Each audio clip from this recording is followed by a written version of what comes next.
So we just erasing Cynthia now? Is that what we doing? Is that what we doing? We didn't erase Nene and now we erasing Cynthia completely from the episode? What's going on, Real Housewives of Atlanta producers? What is really going on down to the streets of Atlanta? Why did we we had some OGs in the building, right? Right. Okay. So we knew that Cynthia Bailey was going to be a part of the new season. And let me show you why we knew that. Okay.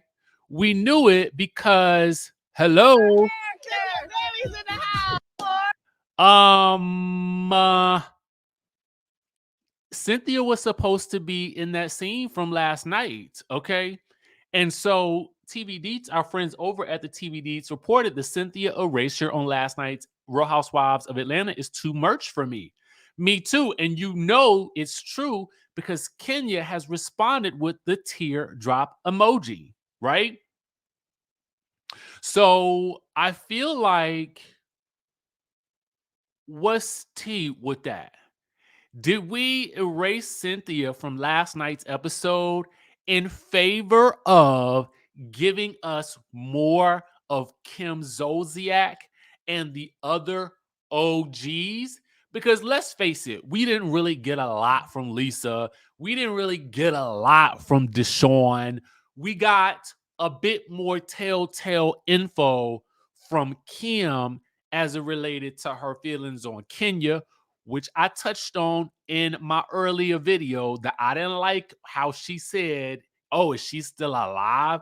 I don't play around with those types of words or that type of shade. It ain't cool to me. I don't like it. And I told y'all that early in my video, which we will discuss how Kenya felt about it in just 1 second. Then we did get a bit more of Kim with how she's doing with Croy. We got, oh, she's doing great with Croy. 11 years, baby. 11 years, as I stated earlier. And then we got, oh, Lisa Wu asking about that first foreclosure allegation that was out there about Kim back in the fall, right? So did we lose out on Cynthia for more of Kim? I mean, I don't know. But what I do know is I would have rather seen Cynthia and they could have cut out something else. Okay. They could have cut out a little bit of, I mean, uh, Sonya Richie Rossi, and her scene where she is talking up. I mean, I don't know. Sonya's scenes were important last night, so we could have cut out the Marlo scene where she was recapping the date. We could have cut that out because she does bring it back up at the table with the girls later. So we could have cut out Marlo talking about that date with the dude. I mean, in favor of getting more Cynthia Bailey. I mean, we could have packed in this episode with a lot of our ladies from the past, and Cynthia could have been a part of that. It would have been nice to see her.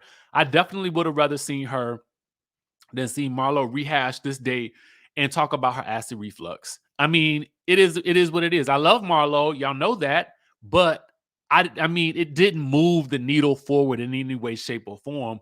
Other than, I mean, he texted her and sent her flowers. They could have done one of those little quick reel photos, those real quick flashes of something with the kids or whatever like that, of her receiving the flowers. I don't know. Y'all let me know what y'all think, and let me know why y'all think we didn't get Cynthia. Why did they erase her from the episode? All right, so Kenya Moore, a friend, according to our friends over at Reality Entertainment TV, as well as the Neighborhood Talkers, posted this as well, with people talking about Kim's comment about, oh, Kenya, she's still alive. Again, we didn't like it, and neither did Kenya. Kenya said, this comment is truly evil. I'm not a Kim Zolciak fan, but I have never kicked her when she was sorry is down. Learning of her divorce, foreclosure, repossessions, gambling accusations, unfit mom claims, and canceled show. Now begging Bravo TV and producers to come back to Real Housewives of Atlanta. It's the begging for me, okay? It's the begging for the job for me, But I mean, if I owed 1.1 million, I might be begging and pleading as well for me. Okay. On my knees, begging you, please. You know what I'm saying? Like, as TLC was saying, I ain't too proud to beg. No, not when the money and the rent is due. Not when the rent is due. The foreclosures have come and gone. Not when there's 911 involved. There's no Target want their money. The Rolls Royce or the Bentley people allegedly want their money. Everybody want their money. Everybody coming from their coin. She needs something to do. Okay. And with the gambling addiction, alleged allegations, and all these other things, I mean, yes, I too would be begging for that Bravo paycheck back. Okay, I too would be on the begging. Put me on the prayer list, y'all. Put me on the prayer list. But again, Kenya didn't like it, and neither did I. Kenya also had some more to say from last night as well. She posted like a little, I think it's a reel or like maybe a slideshow of her and Akila. Now, Akila was who her plus one was that she did not want to put at another table. Okay. And so Kenya gives us some fun facts from last night's episode. She says, one, I'm always going to support a good charity and be the first one to be there for a friend. Notice how the best friend didn't want to donate and had to be shamed into giving money to support. Get into it. Get into it. Because if you watch Candy speak on it, Candy also says that Sheree had to be cajoled, okay, cajoled, prompted, if you will, singled out, if you will, to give. And apparently, what they didn't show last night, according to Candy, was that Sheree was like, "Nah, I just turned into a glamour. I just turned into a glamour." Now listen, Sheree, if I'm looking at these fashions, I'm looking at this house, I'm looking at what I'm just imagining your Bravo paycheck to be. And I'm thinking to myself, Bravo paycheck. I know you got $5,000 you can give away to charity because you can write that off as a tax write-off. Okay. So to me, I'm like, give, baby. Give. I know you got it somewhere up in there. Okay. So I wonder if this is directed at Marlo or if it's directed at Sheree, who apparently they both gave 5,000. All right, allegedly. So number two, Kenya says, "I'm that girl you call when you need help. I always answer." Three, she says, "I loved my dress," because it sounded like I think Marlo was shading the dress. And she says, four, AK Go Bang, who is Akila, is my friend, and I wasn't going to let her be seated somewhere else. She's a queen and an actual housewife.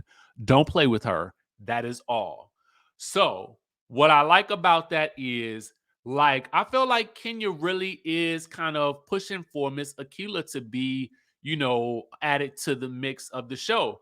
I like the fact that if she's an actual housewife, I'm here for it and her shenanigans or whatever she may bring.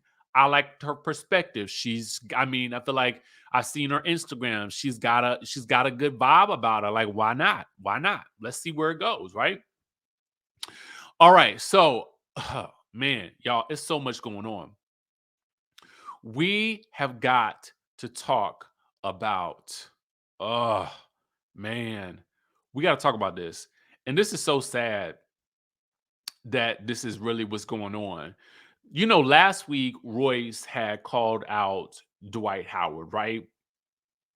Now, apparently, she has, and this is from our friends over at the Neighborhood Talk, via Live Bites, which we talked about, I think it was last week as well. So make sure to follow and shout out Live Bites as well. Now, apparently, Royce did a live where she tells about you got to listen to the allegations for yourself. Listen. Told Dwight that I was pregnant. He did not return any of my phone calls, none of my messages for 2 days. When he did respond after I spoke to his best friend, he said I was asleep. Meanwhile, he was playing a game in Milwaukee. Okay, so this is apparently back in the day. So let's when you really get into it, oh my God, it's gonna get kind of crazy. He thought I was lying because I still had my belly ring in. This man offered me a massive amount of money to say that Braylon was not his, that they would pay for my house, they would pay off any debt that I had, that they would give me a certain amount of money a month if I said that it wasn't his. I said, absolutely not. I was then harassed by his family because on my baby shower invitations, it had his last name. Magic contacted me and wanted me to come and take the paternity test in their offices. Absolutely not. My attorney said, hell no. Ah, man, like Royce is going through it with this dude. And actually, I saw the video that I saw was of, I think it was of him with, I don't want to quote, I don't want to misquote what I saw or misinterpret what I saw, but I felt like it was, you know, him with the son, you know, trying to like push him to exercise, and the little boy is like crying. I think that's the same video I saw, and it was a little cringy for me, but I'm not in nobody's parent. So, you know, I don't know but I know what I felt when I saw it, and I did feel for the young child involved. But anyway, I believe that's where all this stemmed from. Y'all correct me if I'm wrong though, but listen, y'all have been clamoring for Royce to return to Basketball Wives because, listen, if anybody has a story to tell, it's Royce. And she has clearly been through it over these past few years.